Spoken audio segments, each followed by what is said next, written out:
Alright, hello guys, how's it going? In today's video, we are going to be talking about an extreme storm that's going to make its way all the way from the Rockies to the eastern United States, and as a bonus, we're actually going to talk about a second major storm that will also take the same track next week.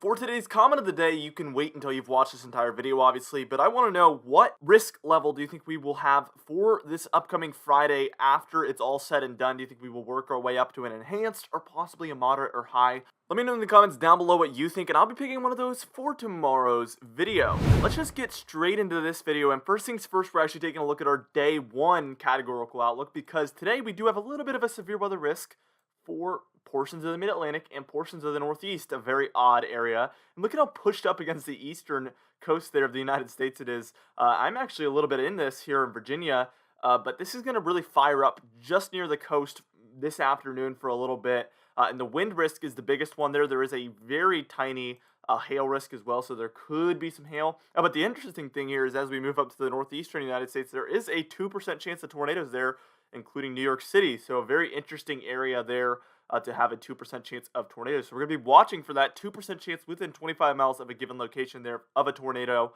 occurring here for New England and portions of New Jersey and New York as well. Very interesting. Here's just a little snippet of what that simulated radar could look like.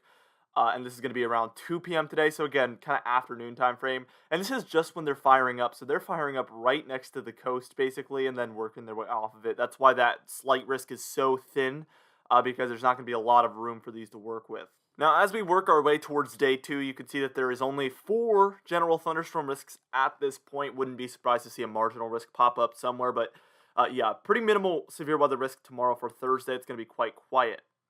Now, this is when things start to get a little bit more intense. Friday, April 23rd, this is the day where we had a day 4 and I think even a day 5 risk here listed in the long range. But we do have a massive slight risk there for Oklahoma, Texas, Louisiana, even in through Mississippi, and that does include the Dallas-Fort Worth area, the Houston area, and also the Oklahoma City area. So we do have some more major metro areas included in this. And this is going to be something to watch, because usually when you see a slight risk this large, you eventually see at least an enhanced risk upgraded in there, and possibly even a moderate or high. They all start at a slight usually, so they work their way up. So we're going to be watching very, very closely for those potential upgrades, and that's why that's today's comment of the day, because really this could do anything based on anybody's opinion, you know? It could stay a very large slight risk. That isn't impossible, it's just not very it's not very common to see a slight risk that large. Usually when it's that large of an area, there is a more intense pocket in there somewhere, and that's why we usually get an enhanced at least somewhere. So I expect at least an enhanced. I do expect also to go live on Friday during this event as well, so be on the lookout for that, because this is possibly going to be our next big severe weather outbreak day. So what we're going to do in a moment is we're going to move on, and we're going to take a look at the modeled guidance for this day on Friday, April 23rd there. And then we're just going to work our way towards Saturday, where there is also a slight risk of severe weather. And then again, next week, we also have another severe weather outbreak possible. So there's a lot of just storminess upcoming. So we're going to be talking about all of that coming up in just a moment. Now, first things first, here is the temperatures, the high temperatures there for Friday, April 23rd. And this will be occurring around 3 p.m. there on Friday. As you can see, we do have lower to mid 70s for most areas, but on the more western extent there of that severe weather risk, you can see that we do have mid to upper 80s and even 90s there on the very southern extent there. So there is going to be very sufficient temperatures, obviously. Anywhere above the 60s is sufficient for severe weather. 70s and 80s is just a bonus, basically, at this point. We can see that there is a high area of dew points here where we have 70s and upper 60s widespread throughout Texas, Oklahoma, Arkansas, Louisiana. We can see a very strong dry line, and that does obviously impact that severe weather outlook. Seeing that dry line is something that is going to encourage that severe weather for sure. Look at how dry those temperatures are behind that. Dew points in the 20s or 30s, and then it's just pushing its way further eastward there. And then the Cape out ahead of that dry line, look at that.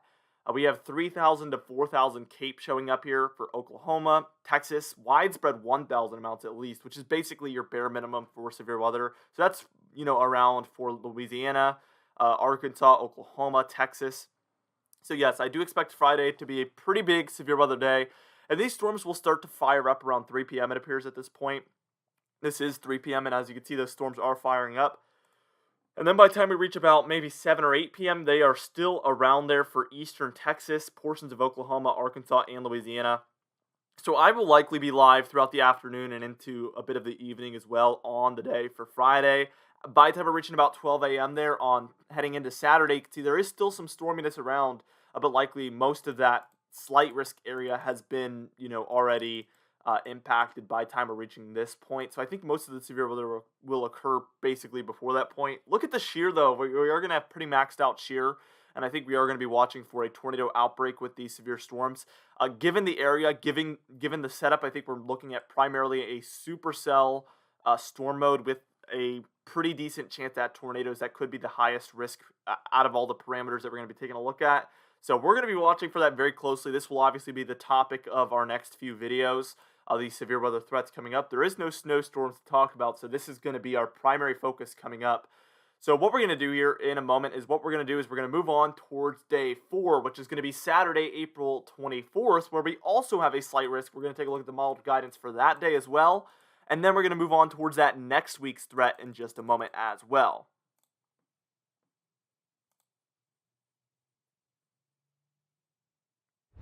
All right, now here we are taking a look at that day 4 threat, as you can see. So for Saturday, April 24th, we have a slight risk from Louisiana and through Mississippi, Alabama, Florida, Georgia, all the way to South Carolina. Again, this could be another day where we also get an upgrade to an enhanced, possibly more. Here's the high temperatures that day, although I will say most of these storms are hitting in the morning because the storms are just going to last straight through the night into the morning from Friday and through Saturday. But for the high temperatures, we are going to have 70s and 80s widespread throughout all of these regions. Dew points in the upper 60s, lower 70s there as well. And then our cape here, as you can see, for most of these areas will be 1,000 plus. But we also have some areas that are, again, in the 3,000 to 4,000 range showing up there in those reds for Louisiana, Mississippi, Alabama. That's a classic area. We've seen so many severe weather events so far this year for that Louisiana and through Mississippi and Alabama region. Oh, my goodness, we've seen so many events with that.